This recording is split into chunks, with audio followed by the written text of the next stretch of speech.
Srinivas studies this mobility in the closed stratification system among the Kurks of Karnataka.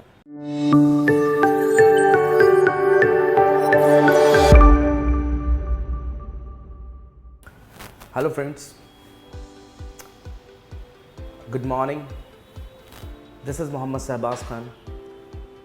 Again I have come up with another interesting topic of the day. Today I am gonna discuss Sanskritization. This is a very wonderful theory which was given by a famous sociologist, in fact an Indian sociologist whose name is Srinivas. This person has immense contribution in the development of sociology in India. He gave this wonderful theory while explaining mobility in Indian caste system. The caste system as a system of stratification in India is a closed stratification system, example of closed stratification system.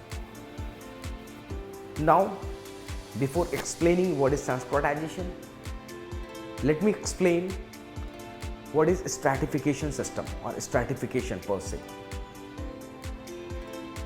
The stratification system refers to societal categorization of people into ranking on the basis of some parameters, for example, income, wealth or status, etc. If I say it in other words, the society is divided into strata. One group of people, a community, is placed one above other into this hierarchical division of the society. This is called stratification system or stratification. It exists or it is prevalent in almost in all the society. For example, in the Western society, the stratification system is based on class. The criteria here is income and wealth. Those who acquire income and wealth, this is the part of the upper strata of the society. But in Indian context, the stratification system in India is based on caste hierarchy, the caste system, which is ascriptive in nature. And this caste system based stratification system is a closed stratification system. This is an example of closed stratification system. The stratification system which is based on class, which is prevalent in Western society or the Western European nation,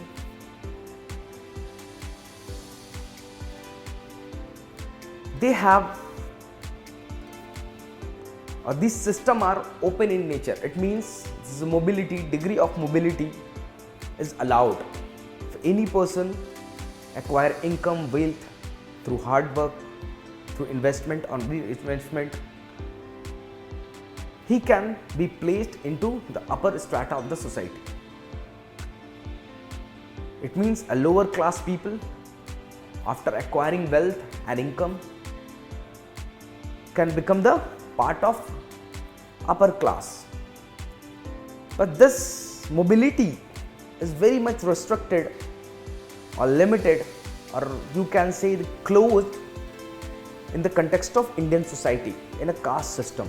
Here the membership of that group is ascriptive in nature, that is acquired by the birth. This cannot be changed. So here, if a lower caste people, for example a Dalit, cannot become a Brahmin or the upper caste or the Dvija caste. Even if that person has acquired wealth, income or skill, but still that person would be considered as impure, and his status in the society can never be equal to the status of the upper caste of that particular area. But in practicality, in reality, there is no stratification system, or there is no system which is completely open or completely closed. For example, this Western stratification system, or I gave you the example of open stratification system which is based on the class. They also have certain kind of restriction in terms of the mobility. The people which are the elites of the society, which belongs to the upper strata of the society, they try to close their ranks. They try to restrict the vertical mobility of these peoples through different means or instrument. It means in the society, in this open stratification system, there is certain kind of blockade. Or in other words, if I say the means are not equally distributed or available to everyone. If this means is not equally distributed among this member of the society, this becomes very difficult to pursue a culturally defined common goal. So no system is completely open and closed. As I said, this caste system is an example of closed stratification system where mobility is not allowed.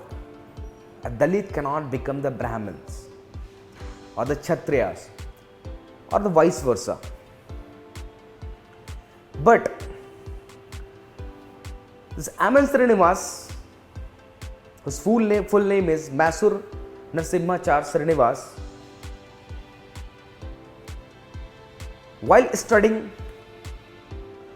the Kurks, the caste, there is a specific or the particular caste whose name is Kurks, which reside in the state of Karnataka.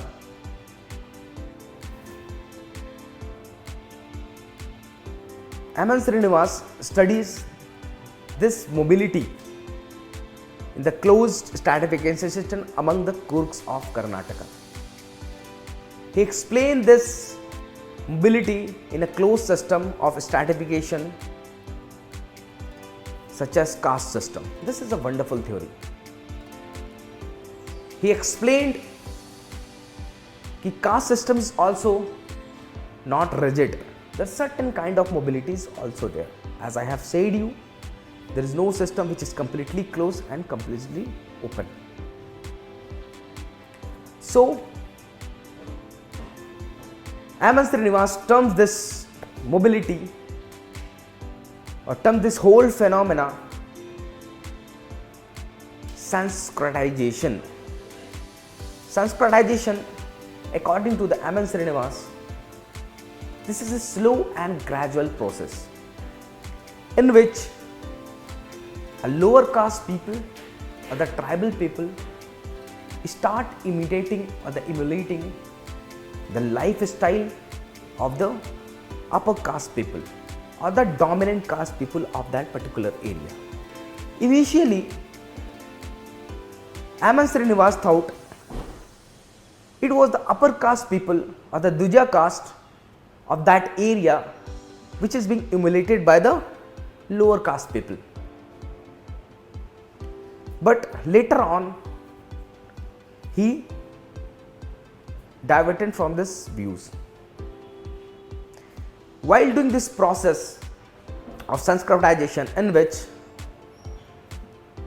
lower caste people or the tribal people start imitating the lifestyle of this upper caste people. In doing so, gradually or slowly, they claim the status equal to the upper caste of that particular area. While elaborating this concept, Aman Srinivas further says, it is the dominant caste which is being imitated. It's not the only Brahmins or the upper caste of that particular area. Initially, He terms this phenomena as Brahmanization. He thought these lower caste or the tribal peoples imitate the lifestyle of the Brahmins of that area. But later he changed this term Brahmanization with the term Sanskritization. As he said, the term Sanskritization is broader in sense. As many of the times it's not necessarily the Brahmin is being emulated or their lifestyle is being followed or imitated. It is the dominant caste of that area whose lifestyle, ideology or the custom or the habits are being followed by this lower caste people or the tribal people to get an mobility in closed stratification system. This dominant caste, this term is also coined by Srinivas. According to Srinivas, dominant caste are those castes which are numerical in majority, which enjoys political power in that particular area by the virtue of their numerical majority or their numbers. At the same times, they are the land owning class of that particular area. It means these three secular features define the dominant caste.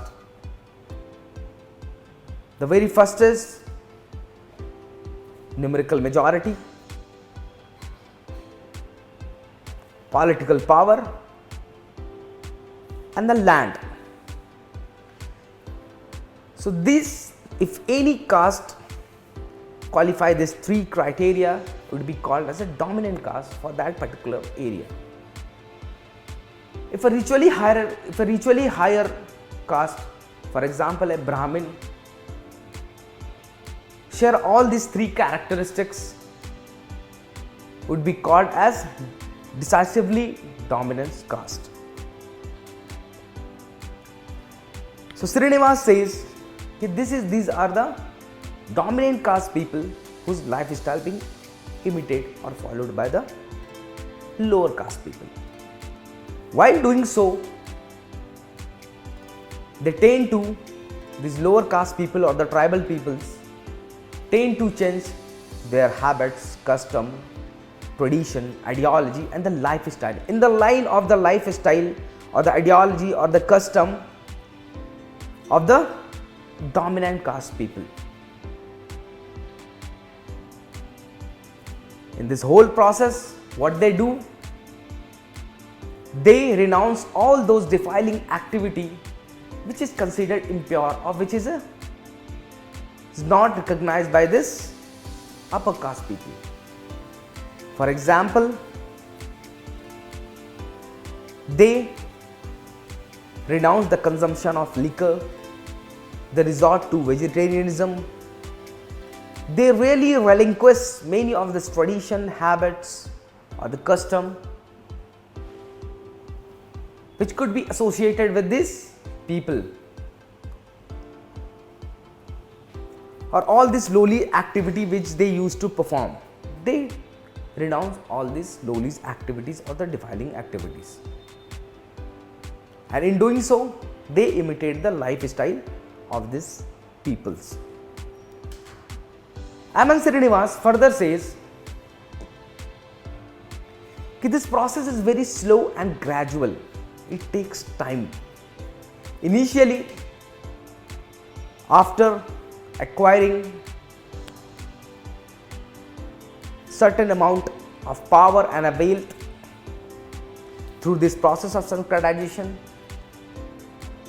these peoples, this lower caste people or these tribal peoples, claim a status which is equal to the Brahmins or Kshatriyas of that particular area, or the dominant caste of that particular area.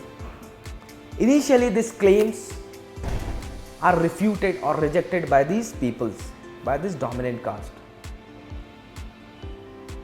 But this process is very slowly and gradually this process takes time. Initially, their claim being refuted, being rejected, but with period of time, when the priest of that particular area agree to perform rituals for these peoples, for these lower caste peoples, or intermarriages between the lower caste and the upper caste start happening, this process is said to be completed. But not necessarily this process of Sanskritization leads to the mobility, not all the time.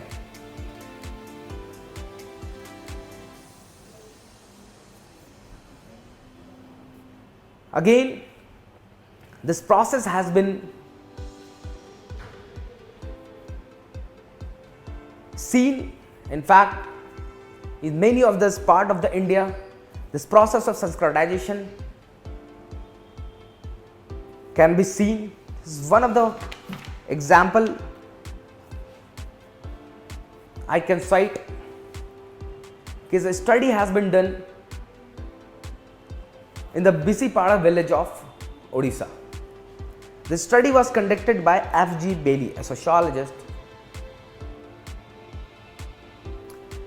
This village has a community who were toddy tappers. The name of this community is Boats and Ganjams. F.G. Bailey has observed a similar process of Sanskritization in this village. Gradually, these toddy tappers, this caste of toddy tappers, acquired wealth and political power, and through this process, they start claiming the status equal to the Kshatriyas of that particular area. So this is a very wonderful concept. In fact, another scholar whose name is O.M. Lynch, who says Sanskritization is the process of elite emulation.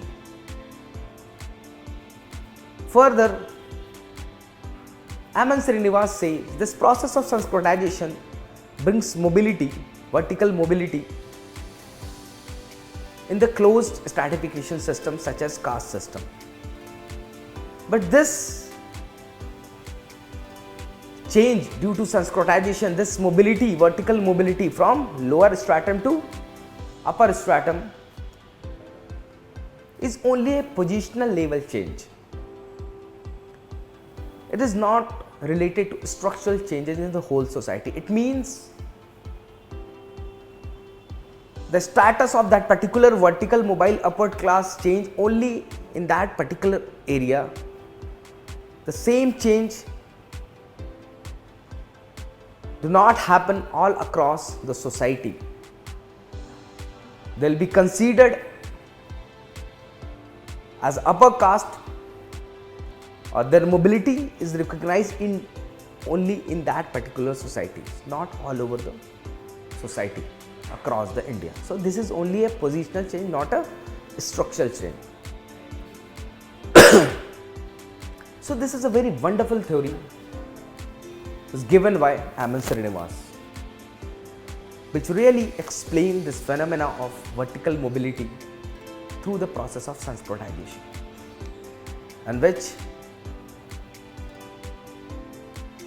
lower caste people imitate the lifestyle of the upper caste people, and through this process Srinivas has observed a vertical mobility among the crooks in Karnataka. So it was a brief discussion. I hope you'll get the idea what is Sanskritization and what is dominant caste. So thank you, thanks a lot.